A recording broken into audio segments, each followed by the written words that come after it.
You have been at the helm of Lafarge for over 15 years now, and you have transformed Lafarge from a French cement company to a global leader. Would you like to tell us at the beginning about the history of Lafarge? Well, Lafarge was created in 1833 as a small family-owned company in the south of France, in the Rhone Valley. And it started really as a company manufacturing lime, and then a few years later cement, which had just been invented 10, 15 years before that. And it started to grow by absorbing other small family-owned companies. It became to have, it had an international presence fairly early on, because it did sell some lime products for the Suez Canal. And at the beginning of the 19th century, it sold white cement, which was a product that Lafarge had developed a special technology for. So it sold white cement to the Wall Street building, New York Stock Exchange building in Wall Street. But of course, it was mostly a regional and then becoming national cement company. It survived the First World War. It survived the 1930 depression. And it became really a national player between the two wars. It also started to develop in the French Empire at that time, which means especially North Africa. Right before the Second World War, the family lost control of the equity of the capital, but kept control of the board until after the Second World War. And the real international development of the company started in the 1950s, when it went to Canada and Brazil to replace, in a way, the North African businesses, which of course were affected by the independence of those countries. And then later on, the group became more and more international, and in the late 80s, a lot of things happened at the same time.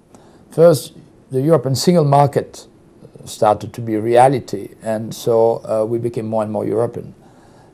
Second, some of the emerging markets, which had a state socialism philosophy, became more free trade, open, and opened themselves to us. Then the communist wall collapsed, and that became also an accessible world.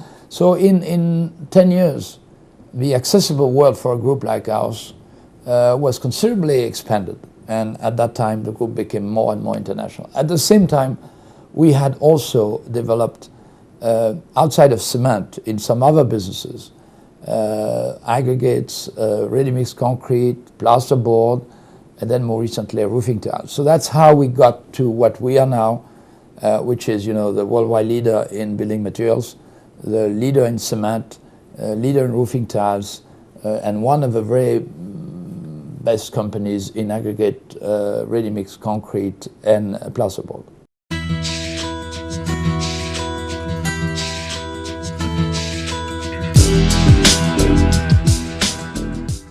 Having heard about the history of Lafarge, I'd like to ask you, how would you describe Lafarge as of today, and how has Lafarge globalized? We describe Lafarge today as an international company with French roots. So we are clearly a worldwide company, and we want everybody in the group, whether they be Chinese, Spanish, American, German, or French, to feel that it's their company. But at the same time, we recognize that any company is being built on a history, on a tradition, on a culture, and that we are still now very much influenced by our roots, which were developed in France, as I told you. And there are some characteristics of our culture which are related to these French roots. The engineer culture in France is very powerful, and that means that we are people who believe in technical progress, but we also believe in human progress. And there was always, from a tradition of Catholic and Christian upbringing, very much attention to people. Building materials, what does that mean? That means cement is an important part of our business. It's a little more than 50% of our sales. It's more of our assets because it's a more capital intensive business. We are also aggregate ready-mix, plasterboard and roofing tile products. And this mix of products has helped us to get more growth opportunities, but also to be closer to customers, to understand better our markets. We are a leader, which means not only we are the largest, but we want to be the best. Now, it's easier to become the largest than to become the best.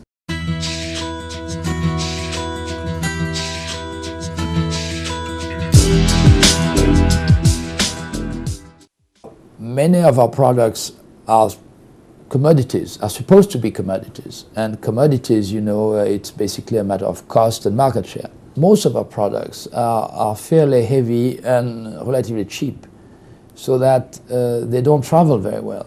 So for that reason, the international trade for most of our products is very small.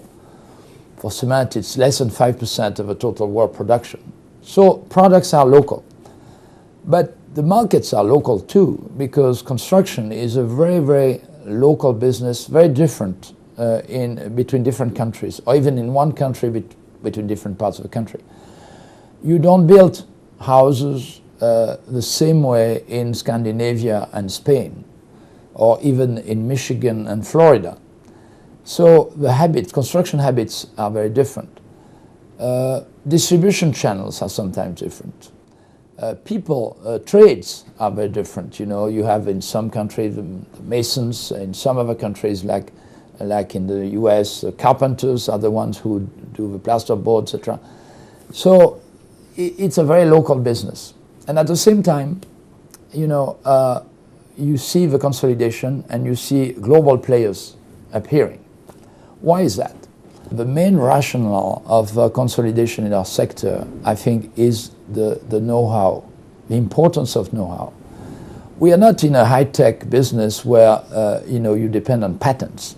Anybody can build a cement plant if they have a checkbook and they go to the equipment suppliers. But to run it efficiently is another thing.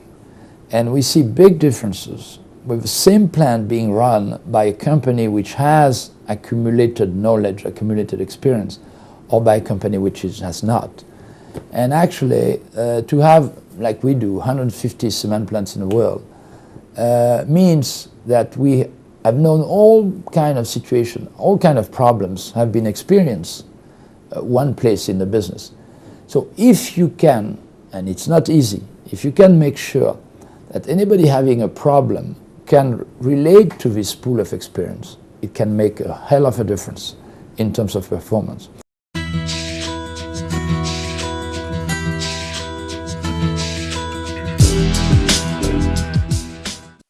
The strategy of growth at Lafarge is a remarkable success story that has catapulted Lafarge to become the global leader.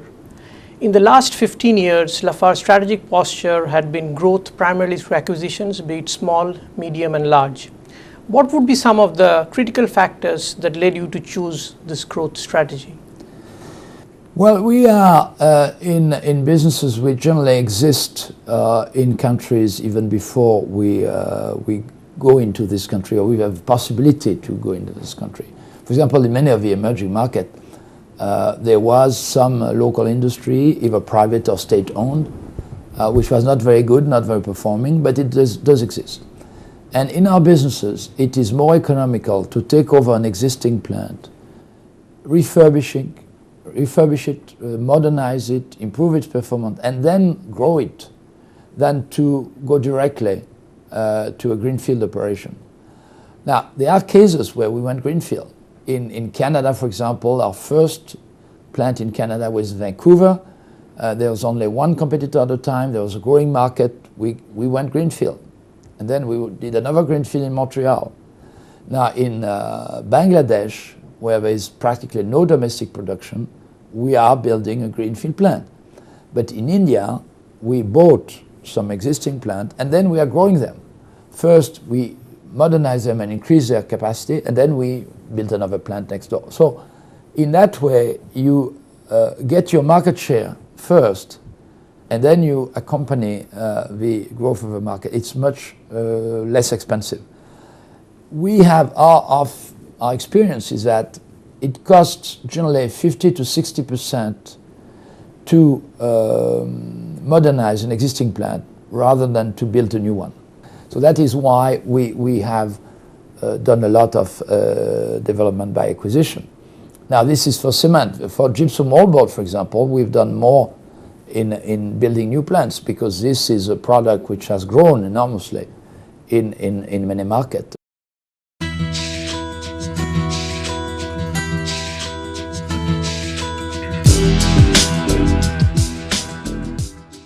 Would you comment on the strategy of growing or be acquired? Because if you refer to the competition in your industry, we refer to them as the six sisters of cement who are the most consolidated and who are doing business across the world. So what would you comment on the competitive scenario in the marketplace? Yeah, there are some people, even in the group, who have asked me in the last 10 years when we've grown so quickly, so fast, and they told me, well, it creates a lot of problems. And, why do we have to grow that fast? And why is it so important to be the leader? Well, the answer, first, we are in a business where either you grow or you are being eaten. Either you eat others or you are being eaten. There is a fight for survival, a fight for the fittest. And the option of being a very, very good small company in our business is not a real option because at some point you will be swallowed by somebody else. Now the option of being a very large business which is not good is not an option either because size will not protect you. We know very well that we are in a world where even very large companies, if they are not performing, will not survive. One, of course, is the financial power that you need to be a leader in that business because especially cement is very capital intensive. You spend 3 times the annual turnover when you want to, at least 3 times, when you want to build a new cement plant. So in order to always have the financial capability to develop and follow your market growth, it's better to be a big company. Next, there is the competitive aspect, where it's a market where competition can be very fierce, and it's better to have a spread over position to resist any attack from competitors. If you are just a small local guy, you're more vulnerable to competition. So the only answer, if we want to be a successful company, is both growth and performance, and it's not an addition; it's a multiplication. So if you have no growth, nobody will be interested in you, but if you have no performance, the same. So really the value creation and the leadership formula is a very simple one, but very difficult to implement in fact, which is to combine growth and performance.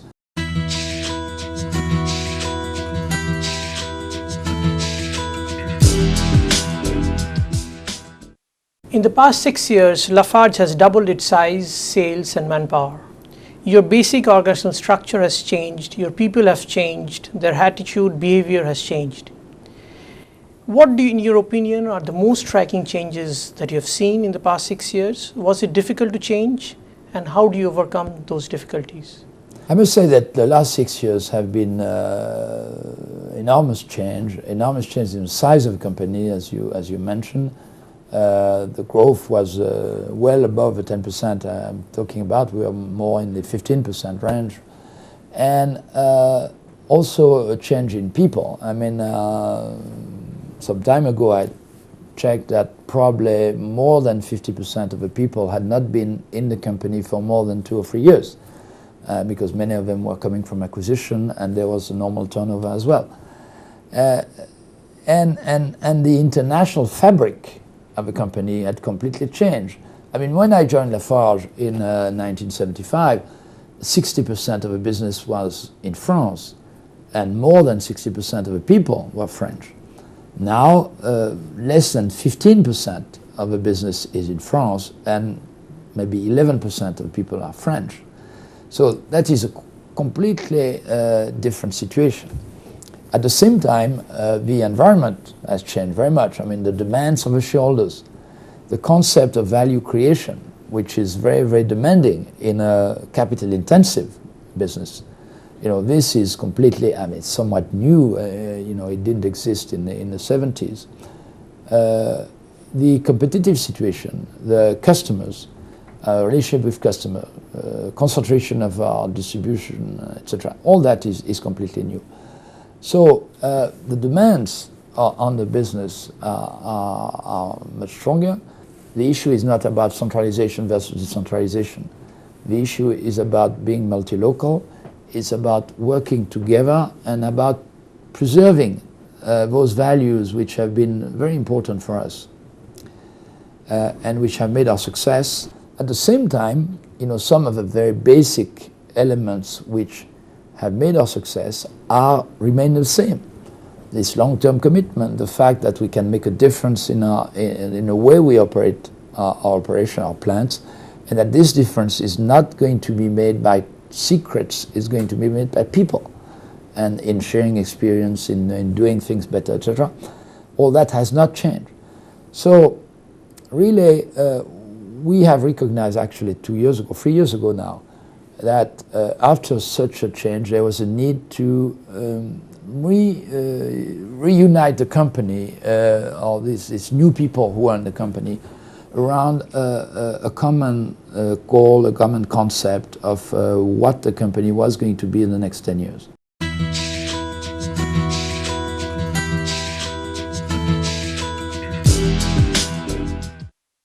As you had said that you have changed in the past 6 years, would you like to comment on the basic notion of that we talk about is Lafarge way and the principles of action that binds the company together? So, yeah, we have always believed that the success of a company is determined by the way its people understand, share, and believe in a common ambition, a common purpose. Back in 1975, my predecessor, Olivier Le Serre, had wanted to formalize that in something that he called the principles of action. And these principles of action have been updated with not a lot of change in content, but of course a change in the way things are being said, because they have to be up to date with the current thinking and the fabric of a group. They have been updated every 3 or 4 years, and the last version was 95, and we've done one in 2003. And these principles of action define our values, define our ambition, and define the responsibilities that we have towards the different stakeholders. Because we believe that we have responsibility to shareholders, but we also have responsibilities to our customers, of course, to our employees, and to the communities in which we operate. That was, even in 1975, that was written. And we keep doing that, we keep writing that very clearly. Now, what we have added to these principles of action over time is what we call the Lafarge way. And the Lafarge way is a way to describe what I told you about the multi-local system of management. We are trying to describe how we want to operate. Now, it may sound a little bit arrogant to talk about the Lafarge way as if we were doing everything better than other people. It's not the meaning. The meaning is just we have very diverse people from diverse cultures. We want them to be diverse. We don't want people to be Lafarge people in a way that they would forget that they are Spanish and Chinese and they're American. They have to remain Spanish, Chinese, American, because otherwise they won't be successful in local markets. But at the same time, they have to understand that there's some common method of working to be successful in this group. That's what we call the Lafarge way.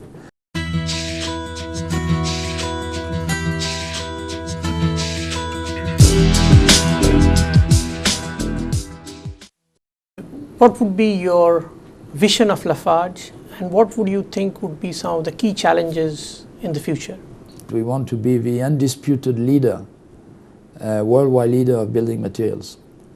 So I don't think we can say that in 20 years Lafarge will be like this, X%, this, Y%, that, etc. The future is much too uncertain and volatile. So what we can say about the future is to give an ambition and to give a direction.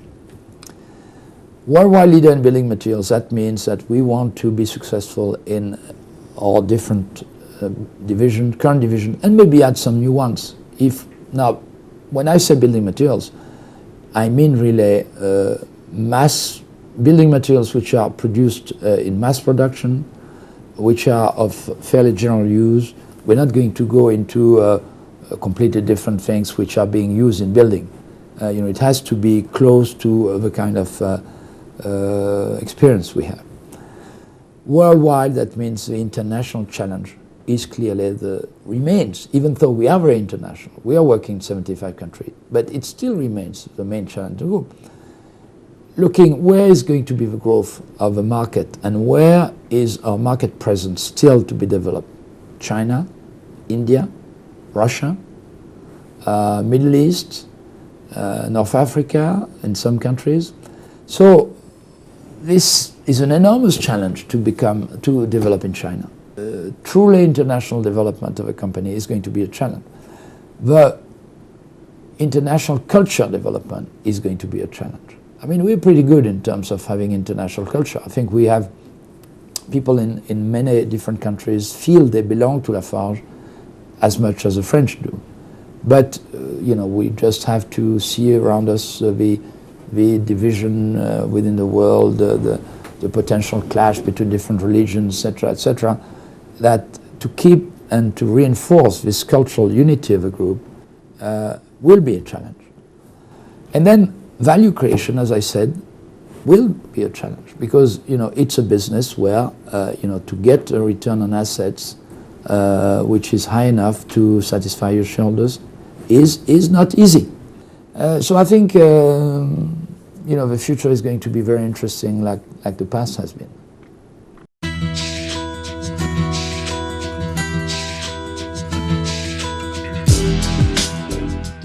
Lastly, I would like to ask you if you have any advice or tips to manage successfully a global corporation such as Lafarge.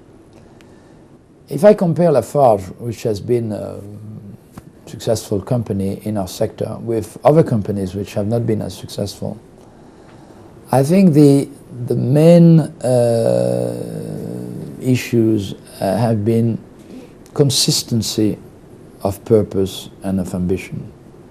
We've always believed in the products we were making, in the people we were working with, in what we could bring to the customers. We've always believed that, even at a time where the business was not considered to be sexy or interesting. At that time, some of the American companies lost interest in the business, and they don't exist anymore. Later on, some British companies said, well, maybe we should do something different. They don't exist anymore. So consistency of purpose, but of course also the basic values which are team building. We've always managed that company with teams. I don't believe that a company is one man, in the newspaper, the charismatic, heroic CEO. Sometimes you have to play that game because the media wants to see the CEO, etc. But the way in the last 25 years, as I have known the company, we've always had very strong teams, collegial working, and that at all levels of the company. So I think consistency of purpose, way to work in teams, and have great ambitions. You can be successful only if you have great ambition. Now, of course, keeping your feet on the ground is also necessary. So this culture of being both ambitious and, I would say, serious, sometimes a little bit boring, because you go back to very basics, you don't forget anything, you don't get... The problem is you shouldn't get carried away by your ambition and doing just anything because it's so nice and because they'll talk about you in the paper. This is, what can be, I hope, the recipe of a successful company. Thank you very much for your time and the issues that you have talked about for the case of Lafarge. Thank you.